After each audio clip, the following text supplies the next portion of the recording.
All right. Good morning, afternoon, everyone. Good afternoon, buenas tardes. Hola. Well, it is my pleasure to welcome you all to today's gathering. My name is Amalia Chamorro. I am the Director of Education Policy for Unidos US, which is a Latino civil rights organization. And it's just a privilege after 2 years of the pandemic or more to be able to gather in person in community with you all. And so, again, I just want to welcome everybody, whether you're joining us here in the room or virtually, thanks to technology, we're able to live stream this event. And we have a half day of content to not only share with you, but also engage with you all and to reflect with us on this very important topic on the future of assessment and accountability.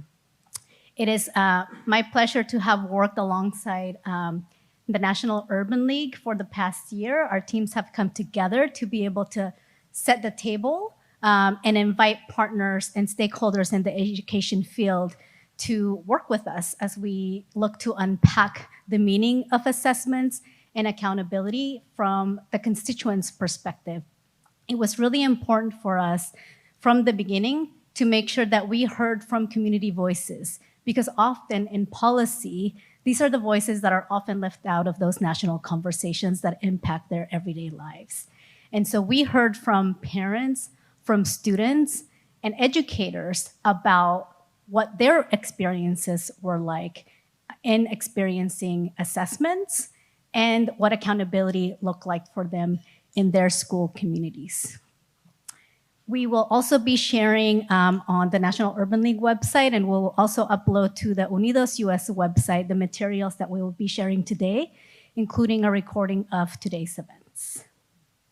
And so just to share with you a little bit more about how this project came to be, about a year ago, we engaged in a partnership and really on this journey together to reimagine how best to measure and support student learning and development.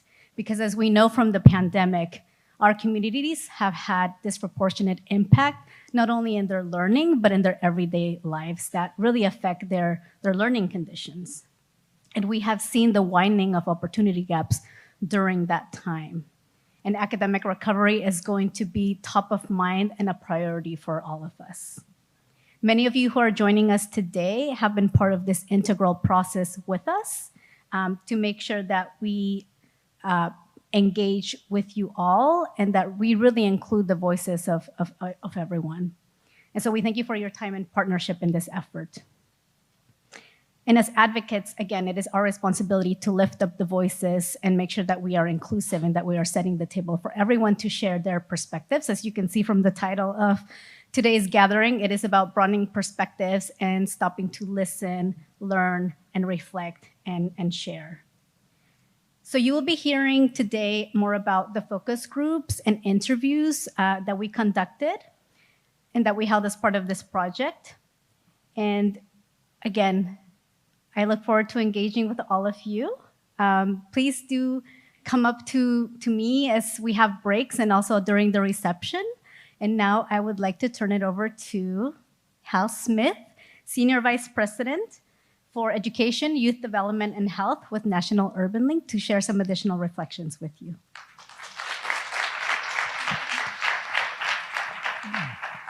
Thank you, Amalia, and colleagues, thank you for joining today, those who are in the room and those who are on live stream.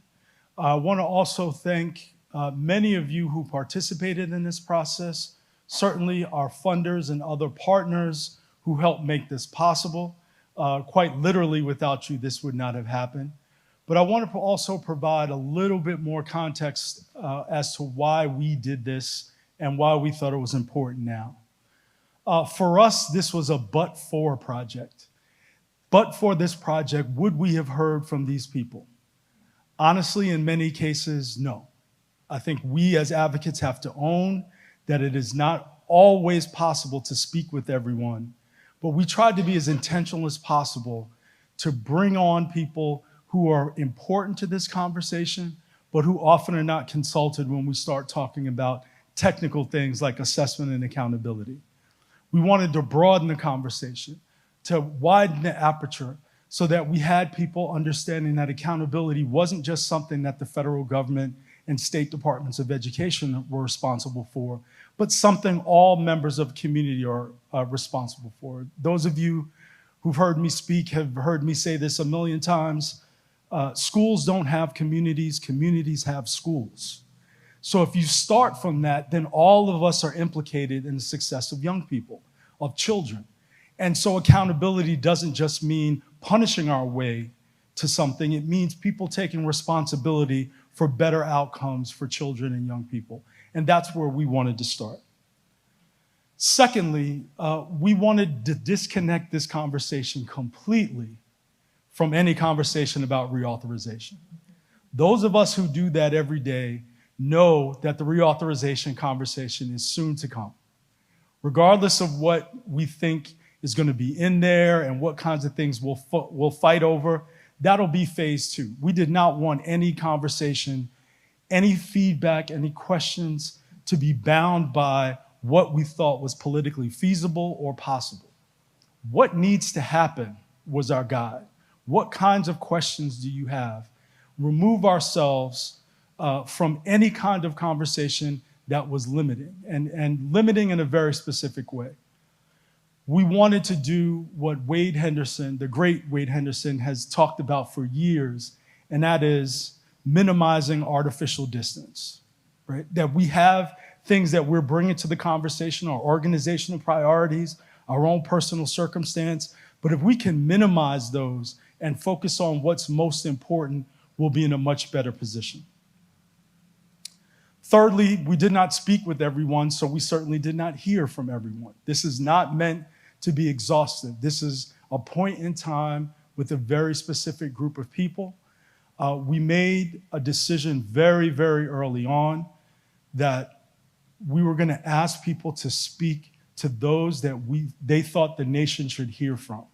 Not just their own constituents and stakeholders, but there was someone who was top of mind when this question came up. We'd like you to talk with them. We aren't limiting in any way who you should speak with in a focus group, who you should interview, who you should include. We wanted to hear from as many different kinds of stakeholders as possible, and we think we did a very good job in getting a wide range of voices in.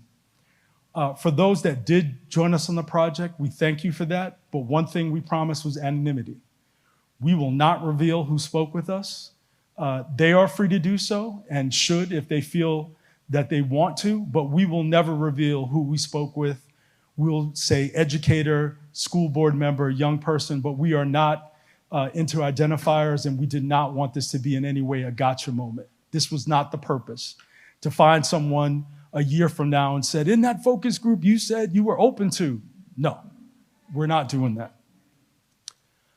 We knew we were not going to get final answers. We're asking people to work their way through this. So we focused on get better and better questions. How do we get people to think about this differently? What kinds of things are appropriate guardrails? What are the right indicators? All of these questions are critical to us, and we want to understand not only areas of agreement, but the real contours of the disagreement and where there are open questions. Open questions, better and better questions were our drivers. Importantly, unlike many of the things that we do, and unlike what we will be doing in phase two, we did not ask anyone to sign on to anything. This is simply a listening, an examination of what we heard. You'll hear our researchers, you'll hear our steering committee talk about what they heard and the questions that rose for them, but this is not about we're asking everyone to sign on to our principles. That's coming. That's not today. Lastly, we see this as the marker for our phase of the work, this phase of the work, the initial phase. Phase one ends September 13th, 2022.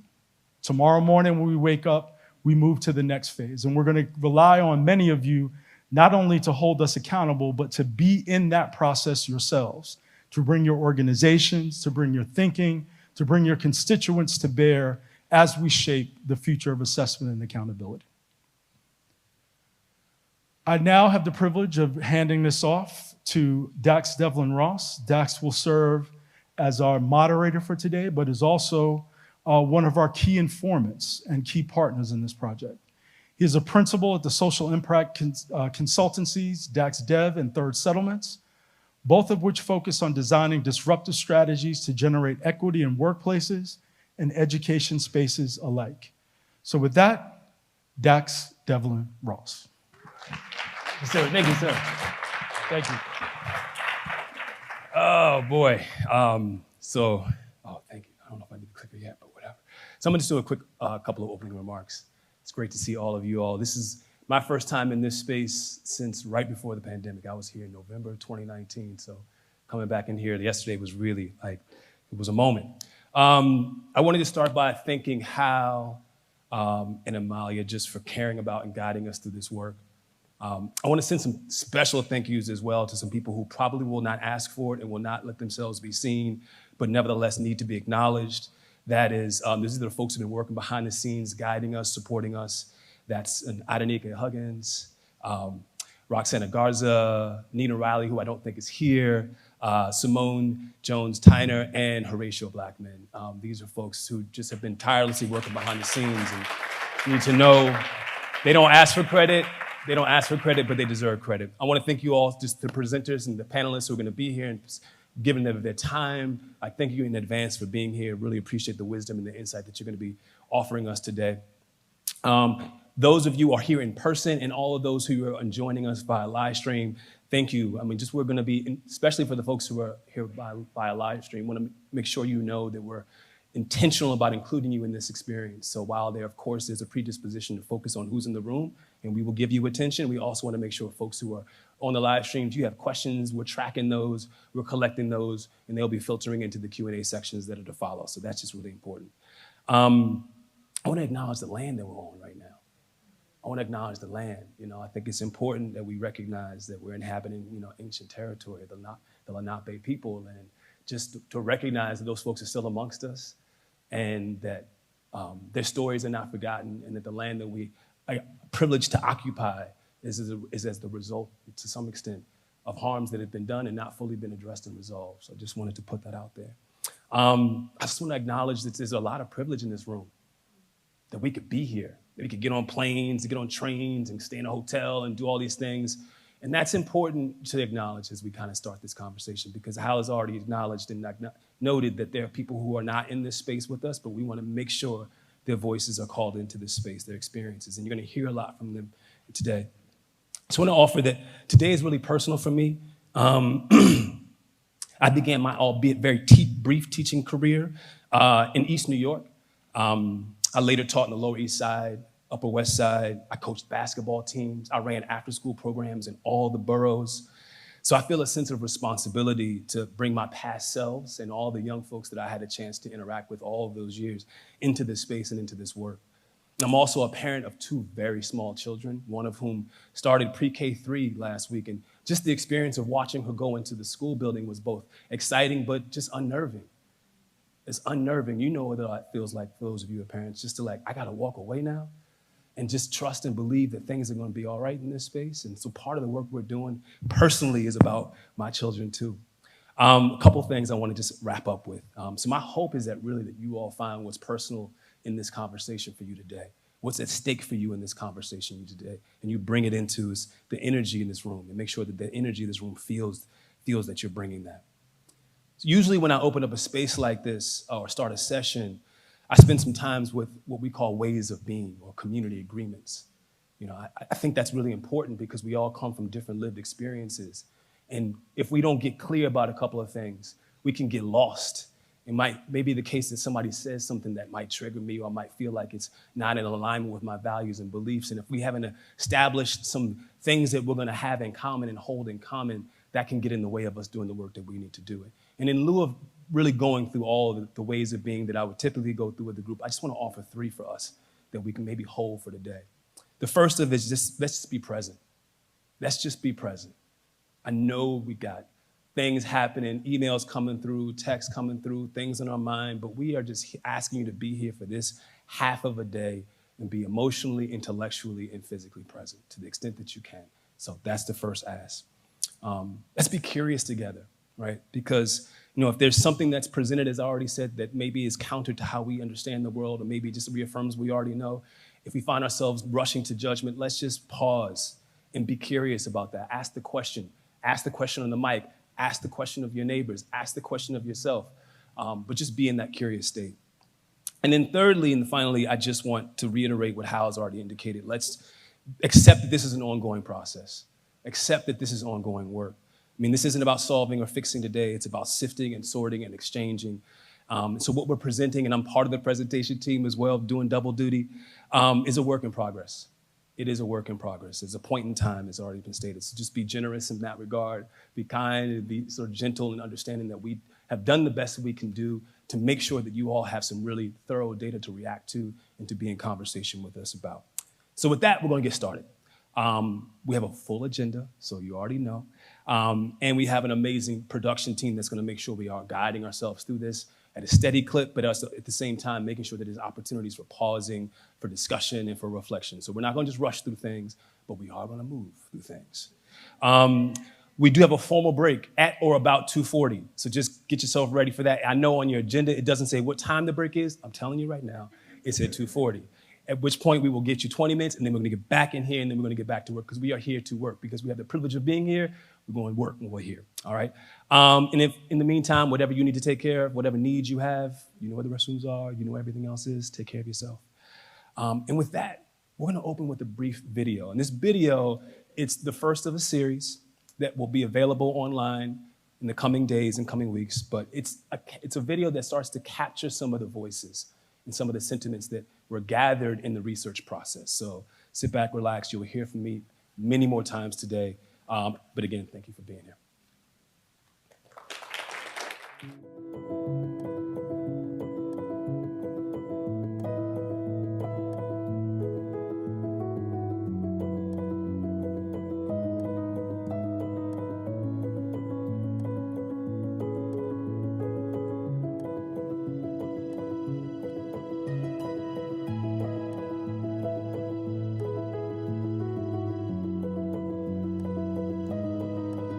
For the last 20 years, academic achievement gaps and learning opportunities have remained stagnant for Black and brown students. While there are many contributing factors, we'd like to share 2 key findings from K-12 and college admissions about the validity and reliability of standardized tests, with commentary from those most impacted, including students, educators, and education advocates. Good afternoon, everyone. Can you all hear me okay? We're here to talk about the future of education focusing on standardized testing, share important research findings, and hear your thoughts as the people whose experience is shaped by this topic. I want to lead with this question. If the K-12 system were to move away from standardized testing, in your view, what would be gained, what would be lost? I think what would be gained is it would allow us to see the student as an individual, not just a test score, which personally I really love. However, what would be lost is that consistency and easy way to complete admissions. But also, how do we prepare academic units to be able to teach these students and move them successfully through the pipeline? That's a really great question, and something for us all to think about.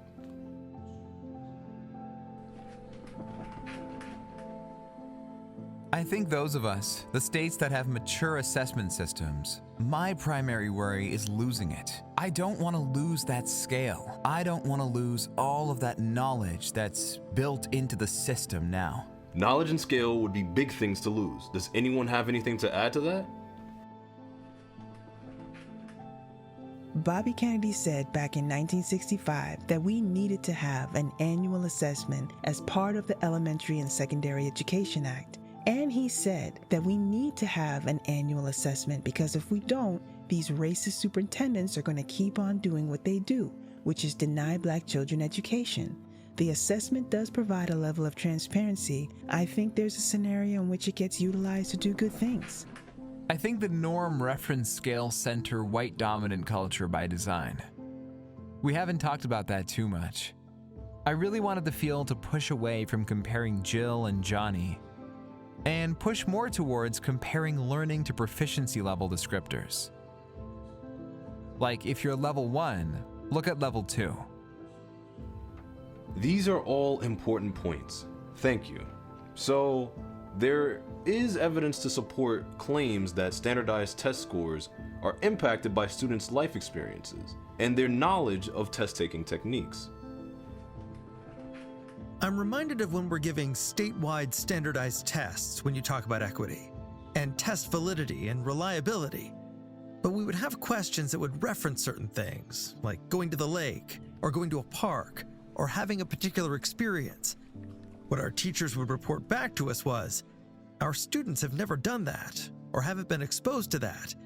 It was very difficult for them to read that story, or to respond to that particular question.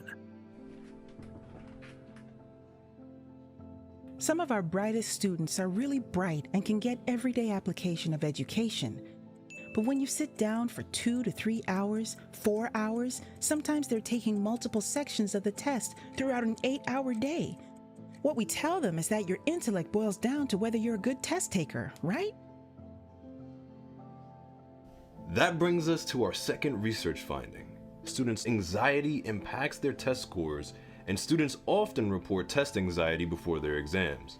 There's a racial and gender component to this as well. Does anyone have any thoughts on that?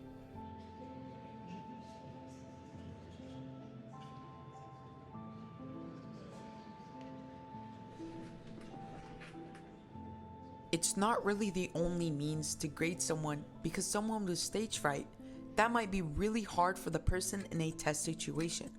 The person may have the knowledge or really understand what was taught, but just because of that frightened tension, it might be difficult. Right on. What you think matters, and you matter. What you just shared will help us better shape your future.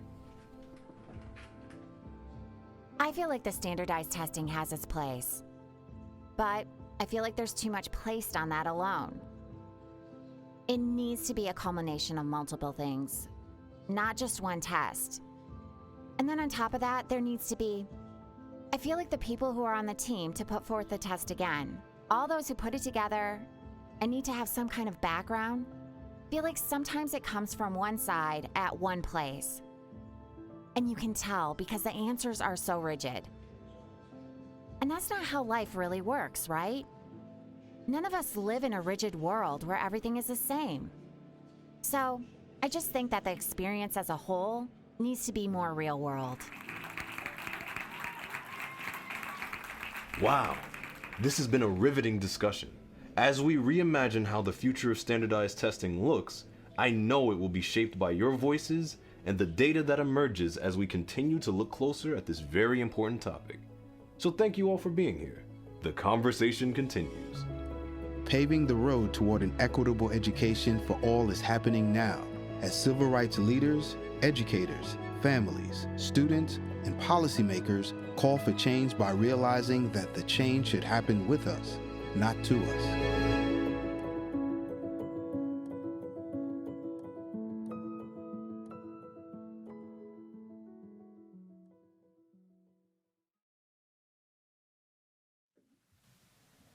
That was my first time seeing the video as well. It was really good. It was amazing. Congratulations on just getting that one together. And I know there's more to come, so we have more of those, some more illuminating videos that kind of help tell the story. But in the meantime, we have some research findings to share with you today.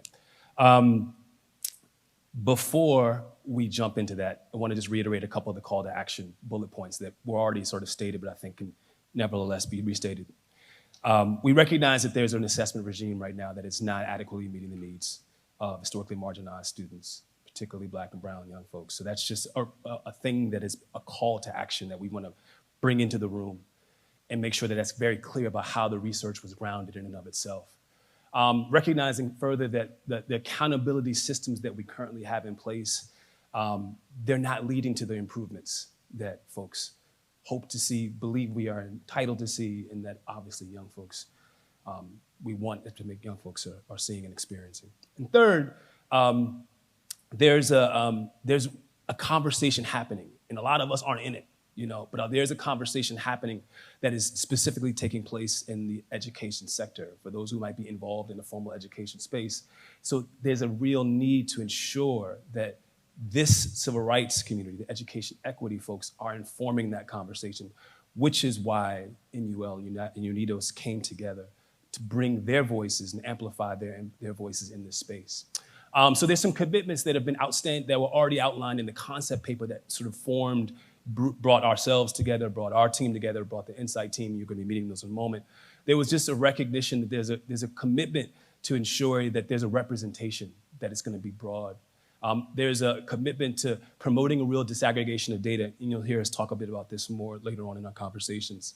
Bringing some more coherence and alignment. You'll hear us talk about emerging areas of agreement today. That emerging word is very critical. The idea that we're trying to find places where we have agreement ground is really critical to what we've done in our research. And then just recognizing there's some innovations that either have not been fully heard or not been fully given a space to be developed. And we want to make sure that this is a space and this is a community that's making sure those are being uplifted. And finally, there are some disagreements. And as we get deeper, we're going to find out where some of those live. And actually, I wouldn't necessarily characterize those as disagreements necessarily that came up in the video, but you saw different points of view. And we want to make sure that those don't get just washed over as we try to move towards the thing that we want to build in the future. So those are a little bit of the call to action pieces that are going to frame what's going to happen next. And then what we want to just offer is just that there's some actions that have already happened. So in 2021, there have been some convenings that have taken place with officials in the Department of Education and at the White House. So that's happened. And so part of the getting the folks in the room, that took place, but then there was a need, and has a need that's been taking place over the spring and summer of this year in getting additional voices in the room.